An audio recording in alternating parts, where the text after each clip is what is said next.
हमारे सभी YouTube family को बहुत बहुत जय जय श्री सीताराम। महाबली हनुमान जी जो कलयुग के जागृत देवता हैं, उनकी याद उस हर व्यक्ति को उस समय आती है जब उसके जीवन में दुख, कष्ट और परेशानियां आ जाते हैं। और मैं तो ये समझता हूं कि दुख, कष्ट और परेशानियां सिर्फ दो तरीके की होती हैं।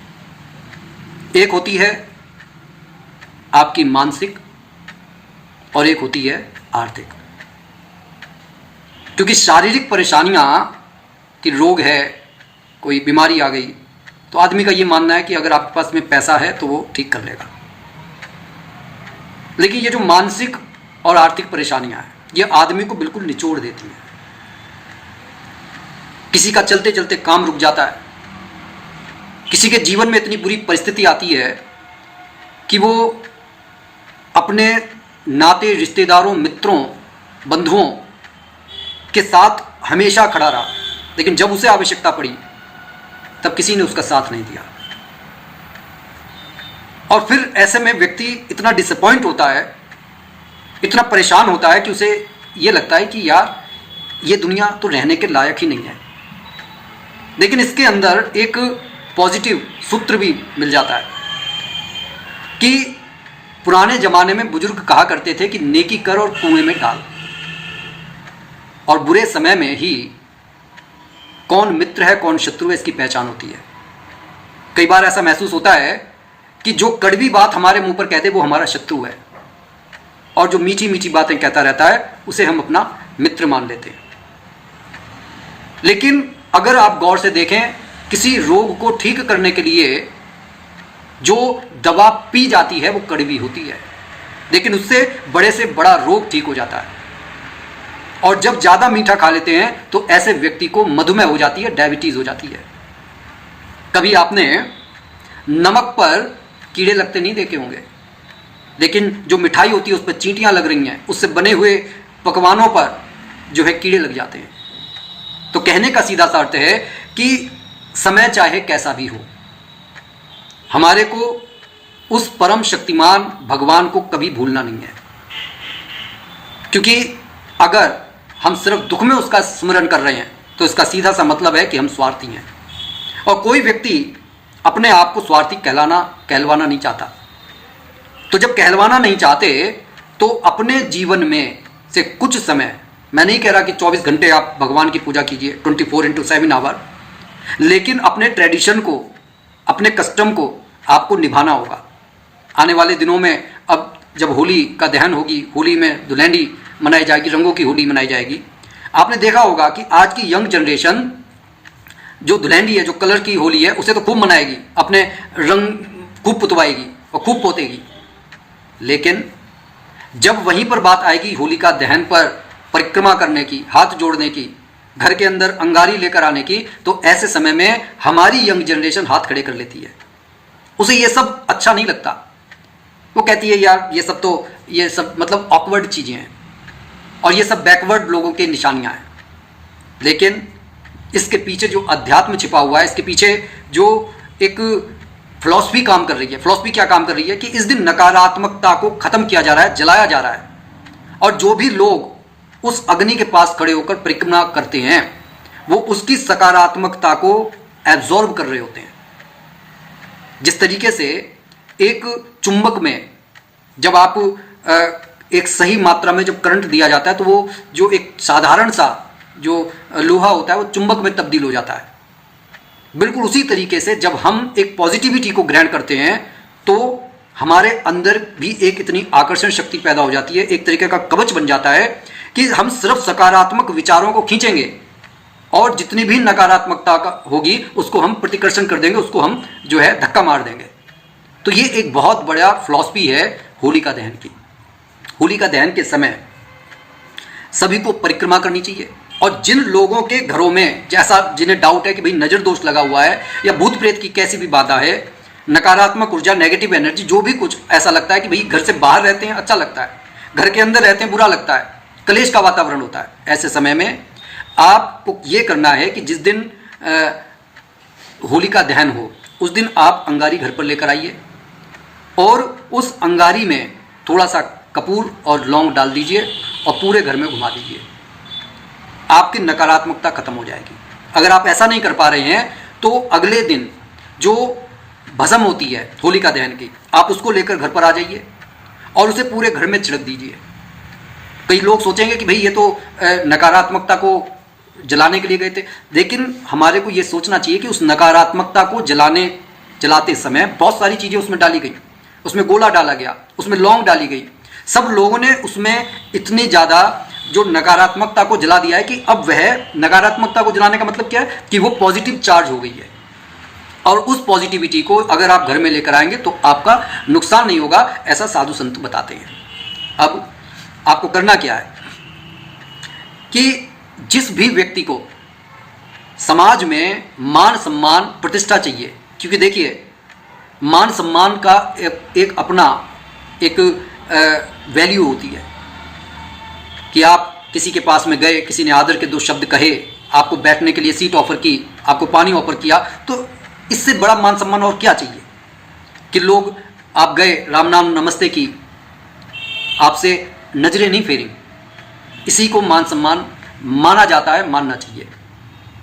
सबसे बड़ी बात यह होती है कि लोगों को यह मालूम है कि आप जाएंगे तो उनके काम बन जाएंगे, ये मान सम्मान है। तो इस मान सम्मान के लिए लोग तरसते रहते हैं। वह होली के दिन ये उपाय करें कि वो भस्म घर पर ले आए और अंगूठे से अपने माथे पर तिलक करें। इस दिन तो ये काम करें ही करें, चाहे फिर थोड़ी सी ज़्यादा भस्म ले आए। प्रतिदिन सुबह पूजा पाठ के दौरान वह इस भस्म को लगा सकते हैं। इससे समाज में मान सम्मान और प्रतिष्ठा बढ़ती है। आपके जो काम नहीं बन रहे होते वो बनने लगते हैं। घर में अगर पति पत्नी में कलेश का वातावरण है, वो दोनों साथ में बैठ जाते हैं तो वहाँ पर कोई प्यार भरी बातें नहीं होती, सिर्फ कलेश का वातावरण बनता है। और बच्चे भी अपनी जगह बना लेते हैं कि भैया आप यहाँ पर रुकना ठीक नहीं है। क्योंकि होता यह है कि जब पति पत्नी में झगड़ा होता है तो उसके टारगेट बच्चों को बनाया जाता है। जो भी पास में बैठा होगा उसकी पिटाई हो जाएगी, उसके ऊपर उंगलियां उठने लगेंगी। तो कहने का ये अर्थ है कि अगर घर के अंदर ऐसा वातावरण है तो आप थोड़ी सी जो है भस्म लें और थोड़ी सी काली राई, आपने दो तरह की राई होती है, एक पीली और एक काली, आपको काली राई लेनी है और 7 बार आप अपने सर से उसे उतार लें क्लॉकवाइज और इसे अपने किचन की सिंक में बहा दें, या फिर अगर वहाँ पर बहते पानी की सुविधा है तो वहाँ पर बहा कर आ जाइए। आप देखेंगे कि इससे आपके घर में कितना अच्छा एक वातावरण तैयार होने लगेगा।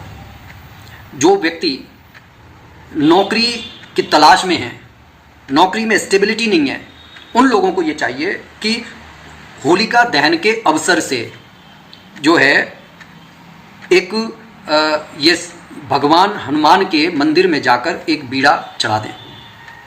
ठीक है, उस बीड़े के अंदर वो जो बीड़े वाला पान होता है उसके अंदर सिर्फ कत्ता हो, गुलकंद हो और चांदी की जो वर्क लगा देते हैं वो होना चाहिए। बाकी उसके अंदर तंबाकू नहीं होना चाहिए, चूना नहीं होना चाहिए और सुपारी नहीं होनी चाहिए।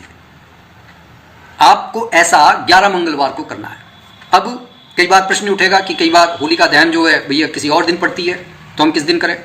होलिका दहन जिस दिन पड़ रही है आप उसी दिन से संकल्प उठा लीजिए और संकल्प उठाने के बाद में 11 मंगलवार तक आप इस प्रयोग करते रहें।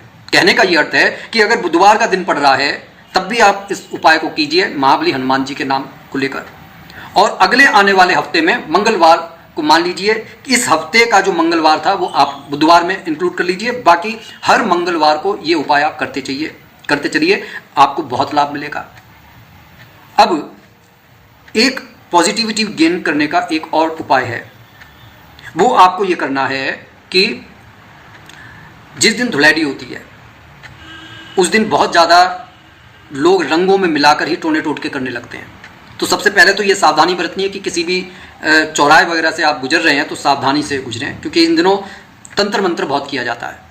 जो लोग दूसरों के घरों के सुख से ईर्ष्या करते हैं उन लोगों को जो है मतलब रास नहीं आते कि वो दूसरे खुश, अपना दुख नहीं देखेंगे लेकिन दूसरे की खुशियों से जलेंगे। तो कोशिश कीजिए कि सबसे पहली रंगों की होली आप भगवान महादेव से खेलें। भस्म और गुलाल उनके ऊपर अर्पित करें और उसी भस्म और गुलाल को अपने पर लगा लें कि मान लीजिए भोलेनाथ ने आपके साथ होली खेली है, उसके बाद में आप होली खेलिए निष्कंटक होकर।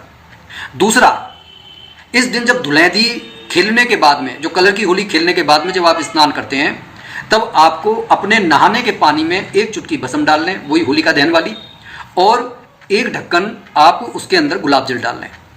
आप देखेंगे कि आपके अंदर पॉजिटिव वाइब्स आ रही हैं। बाकी जो मैंने तिलक वाला उपाय बताया, आप उसे पूरे साल कर सकते हैं अगर आप थोड़ी ज़्यादा क्वांटिटी में लेकर आए। अब एक सबसे सटीक उपाय आपको मैं बता रहा हूँ कि होलिका दहन से आप संकल्प उठा लीजिए। आप अपने घर में ही जो है, अगर आपके घर में विग्रह है, तस्वीर है, तो महाबली हनुमान जी को भी आप उस समय भी बीड़ा दे सकते हैं अगर आप बाहर नहीं जा पा रहे हैं। वैसे अच्छा यही रहता है कि आप किसी सिद्ध मंदिर में जाएं और वहाँ पर बीड़ा अर्पित करके आएँ।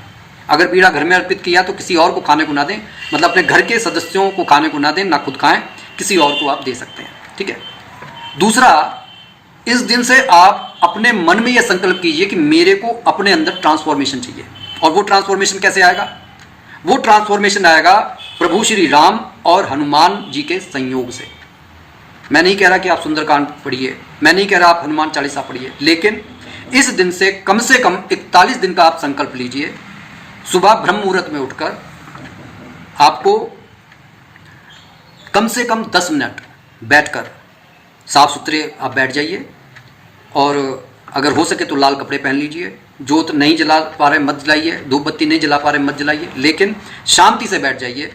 और इस तरीके से थोड़ा ज़्यादा तेज नहीं, ज़्यादा कम आवाज़ में नहीं, आपको इस तरीके से बोलना है, श्री राम जय जय राम, श्री राम जय जय राम, पार लगाएंगे हनुमान, श्री राम जय जय राम, श्री राम जय जय राम, श्री राम जय जय राम, पार लगाएंगे हनुमान, श्री राम जय जय राम, श्री राम जय जय राम, श्री राम जय जय राम, पार लगाएंगे हनुमान, श्री राम जय जय राम। इस तरीके से कम आप 10 मिनट तक, घड़ी देखकर आप 10 मिनट तक बैठिए, और फिर आप इस छोटे से आप इस मंत्र का चमत्कार देखिए कि आपके जीवन में घटने वाली जो दुर्घटनाएं, उनसे तो वास्ता पड़ेगा ही नहीं, लेकिन जो कुछ घटित होगा वो सब अच्छा ही घटित होगा। ऐसा करने के बाद में जब आप घर के बाहर कदम रखेंगे ना, आप एक पॉजिटिव वाइब से घिरे होंगे। कोई भी अज्ञात भय आपके मन को छुएगा नहीं। कई बार लोगों के मन में ये अज्ञात भय होता है कि मैं घर से बाहर जाऊंगा, ये ना हो जाए, वो ना हो जाए, कोई ये संकट ना आ जाए, वो संकट ना आ जाए। आप देखेंगे कि पहली बार करने से ही आपके मन में एक अथाह आत्मविश्वास हो जाएगा, और करके देखिए, बिना करे कुछ हासिल नहीं होता। तो इसी के साथ मैं अपनी वाणी को विराम दे रहा हूँ। ज़्यादा से ज़्यादा इस वीडियो को लाइक, शेयर, कमेंट कीजिए, और जो भी भाई बंधु इस चैनल पर नए हैं कृपया सब्सक्राइब करें, और कमेंट बॉक्स में इष्ट देव का नाम लिखना ना भूलें। बोलिए जय जय श्री सीताराम।